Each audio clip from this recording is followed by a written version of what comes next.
Hello, everyone. This is Melina and Jordan. we are the board certified Bays. Babe. Welcome back. Ooh, Thanks for ooh. tuning in. Thanks for joining us. Another episode. Another episode. All right. How are you? I'm good.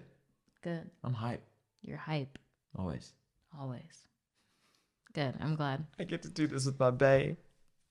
Sappy moment. Yeah. Oh. We just taught our child how to do it, and it's really cute, actually. Yeah. Make a heart with me. Except for it's kind of like a Circle. C. Anyways, welcome. Today we are talking about being parents and being BCBAs. So that's going to be a fun one. As we get started, we want to draw your attention to an ethics code. So we're going to cover ethics code 111. Go ahead and touch on it, Jordan. Multiple relationships. What about them? We shouldn't have them. You don't want to have them. It makes things murky and not Tricky. clean. You being in multiple roles, like you shouldn't have your therapist be the babysitter as well, because it can be damaging one side or the other. Yep. Right, whether professionally, relationally, like whichever way it is, it can just not go well. So it's important to avoid it. And the board does a pretty decent job of explicitly saying avoid them, do not do them. But if you are in a position where it is impossible to avoid them, make sure that there are clear safeguards, because you don't want it to come in and jeopardize your work. And you don't want to lose your credentials because you've been reported on for having a multiple relationship. Yes, you put so much work into that. Don't lose it. Yeah. Okay, well, with that being said, the reason why we wanted to touch on that is because it can be tricky if you are the BCBA on your child's case, like your own child. Like you probably shouldn't be, right? It's kind of why we touched on that code. It's where the multiple relationships come in for sure. Yeah. So and it's just not healthy. It would not be. that I don't kid think will it would be for a healthy. sure, have some sort of resentment, I'm sure. Yeah, I mean, we're BCBAs and we've got kids, and yeah, sure, we do ABA to Wait, them. we're getting in there. Hold on. Chill. Okay. I got yelled at. So my first question, or my first thing that we can cover. What are the pros of being a BCBA and a parent? Ready, set, go. Like separately or together? Together. Being a parent that is a BCBA. We're able to stay objective for the most part. We know when we're making mistakes for the most part. And I'm going to say for the most part for all of these, because we understand, right? So we can stay objective when we need to. We can analyze behavior quickly. We can take ABC data collection and understand like what are the reasons and like assess functions and so on and so forth. We can develop replacements. We can start teaching early expectations. We are able to teach a lot. We also... I love that we can proactively work on skills too. Yeah, like before they're needed. Absolutely. We can also, well, that's what I was going to say, get ahead of stuff, but you beat me to it. Don't let me finish. Kidding. Yeah, well, let's just stop there, because I feel like I could probably keep going. I think too, I Even though guess you not disrupted my all, flow. well, no, I was going to say not all BCBAs are creative, but I would say a lot of us are. So I think we could literally be creative. Like if, Nothing into something. Yes, it doesn't make it less like, cabin feverish when on days where we have to like stay inside for a long time. But I feel like, there's been times where like I'll have my daughter and my niece is over and I'm like able to do like a full day of camp because I can just be like, okay, we're going to work on this. We're going to work on this. We're going to work on this. But it's going to look fun. It's going to look flowery. I got some stickers. I got some markers. I got some paper. I can just like think of things off the fly. I think that's both from my teaching background, but also from my BCBA background, because I'm like, well, we can work on this. we can work on these things. We can work on sharing. You know, my brain goes there, and I can easily like use things that are just in our house to run stuff like that with them and make it fun. So I think that's a pro. For sure. It's definitely helpful. Yeah. For sure. Yeah.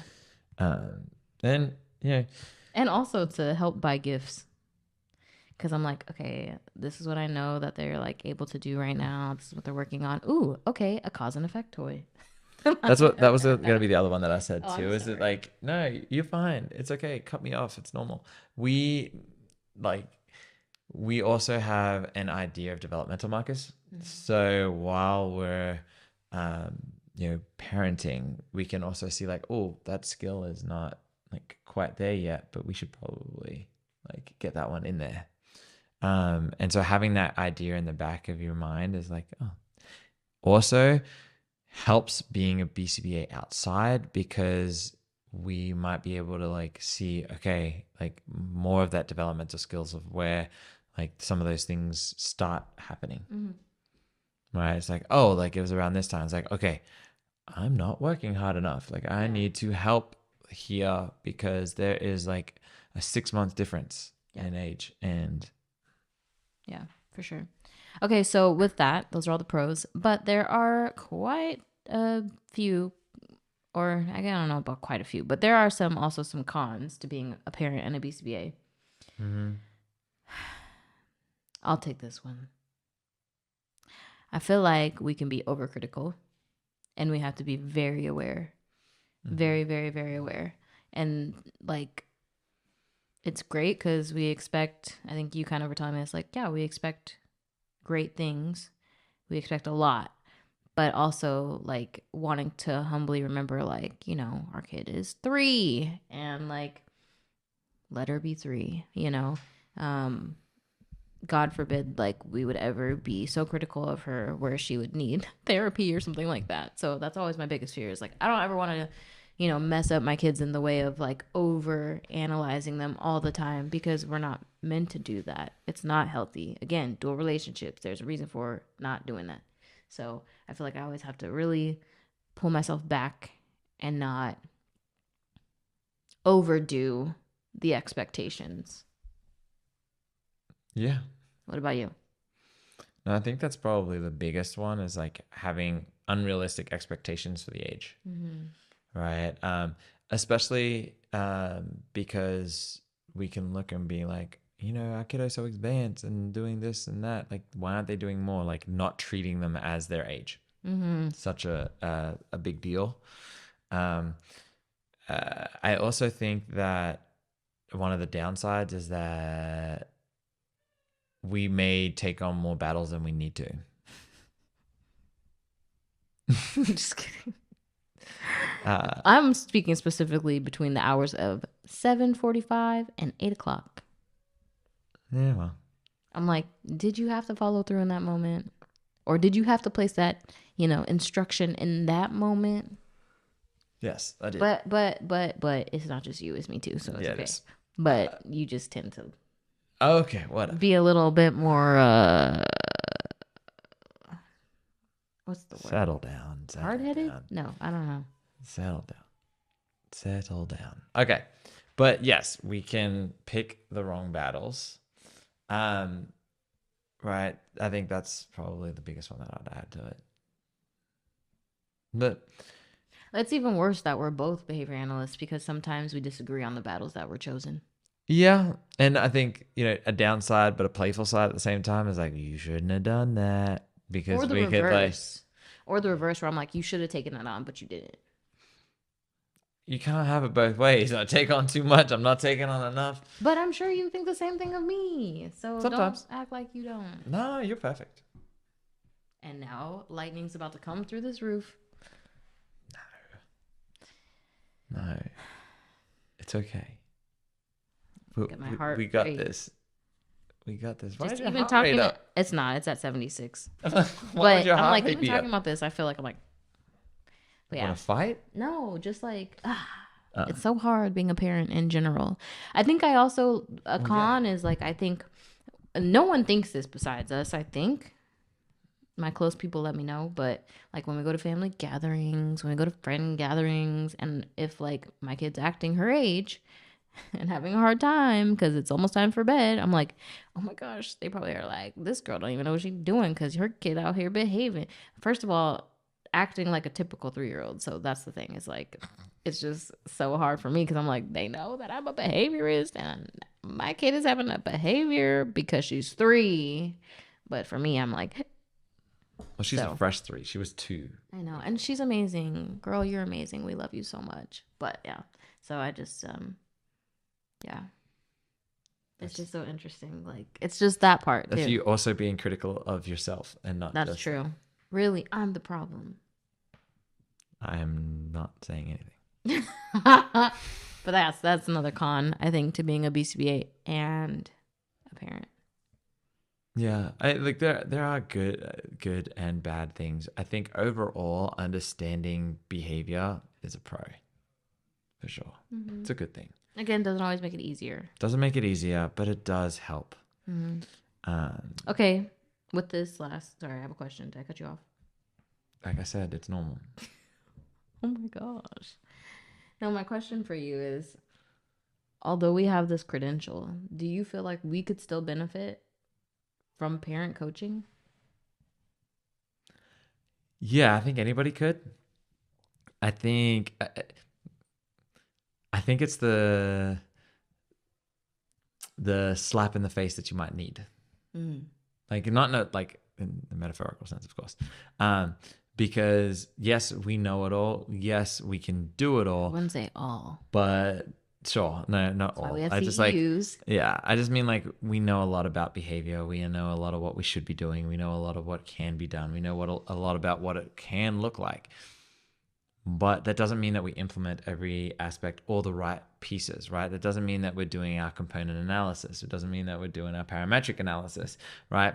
Or our non-parametric analysis. We're not doing all of those things all the time because we just also want to be parents. However, having a parent consultation or a parent trainer or whatever, or a coach, be able to point out some of those things is helpful. Yeah. So, do we have one? No. Do I think we need one? No. Could we benefit from one? Yeah. That's what Instagram's for. I'm just kidding. I'm just kidding. No, not social I'm just media. kidding. Don't do that. Yeah. Anyways, self-diagnose or think that you can like listen to a 30-second video on TikTok video and know like, oh yeah, I'm a behaviorist now. I can do this, or my parent coach told me this, but you've never subscribed. Yeah. Or like started it. Yes, sure. Like there is help there, and that's not to say that there's not a lot of good content online, but oftentimes it's like a few drops in a bucket versus like the whole bucket. They Googled and just are regurgitating. Yeah, so it is good to have help. I think out of all of this, thing to take away is help is good. Having help is good. Yes, and if you don't have help, you need to find your community and find your help. But also professionals. Yes. Like both. All of it. Yes. All of it. Yes. And it's good to find help that is going to try their best to be objective. Like going to your best friend who's going to co-sign on every statement you make is not going to be helpful. Not always. Not always. Different views on this one. I'm just kidding. Yeah. Kind of. Sort of. Maybe. It depends on what your best friend does for a living, who they are. That's what I mean. Now that makes sense. Because if I'm talking about my best friend, they gonna hold me because they got some, they got some things that they know that I don't. But like, not everybody's the same. So yeah, that's true. I mean, we can all do a little coaching. Yeah, we all do a little coaching. So, anyways, short but sweet episode. Pros and cons of being a parent and a BCBA, because we are still figuring it out. Yeah. Despite what it might look like. So yeah. Anyways, thank you guys for tuning in. Do I have any questions for you this week? Let's see. Do you have a question for me? Okay. Then that's it. Well, okay. I do. We're going to Australia. Yeah. We're going on a trip. I don't know. Going I don't know on if we're a putting. trip. I don't know if we're putting this one up before or after we leave, or while we're away. But Yeah, don't be shocked when I come 4 shades darker. It's summer. What is one thing that you wish you could take from there and bring here? Don't say a koala. That's going to actually get through customs. But then that's against the whole question. No. Like one thing that is done there that you can bring back here. One thing that is done there? Mm-hmm. It's just one thing that you like about that. Culture, like people, like that. Everyone's going to say a koala or a kangaroo or a wombat. Well, I was going to actually say mango. Oh. But I can't bring that through customs. No, you can't bring that through customs. So there's one specific place that we go to for fish and chips. I don't know what it's called, but you know the place. Debbie's? No, the one that Amber and Lockie brought us. Oh, that one. Yeah. Okay. If I could bring a food item, it'd be that. If I could bring the water minus the jellyfish, I'd bring the water minus the jellyfish. All right, go. It's so warm. It's warm all the year round, yeah. Yeah. So, anyways, what about you? Just, I think more of a chilled out attitude. Oh, I feel that. Yeah, it's definitely going to be confusing to swap. Yeah. The vibes are a lot different. The island attitude. Even though it's a really big island.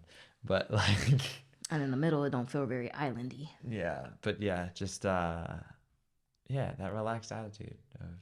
Yeah, that'll be a nice little switch. So, anyways, thank you guys for tuning in, and we'll see you next time. See you next time.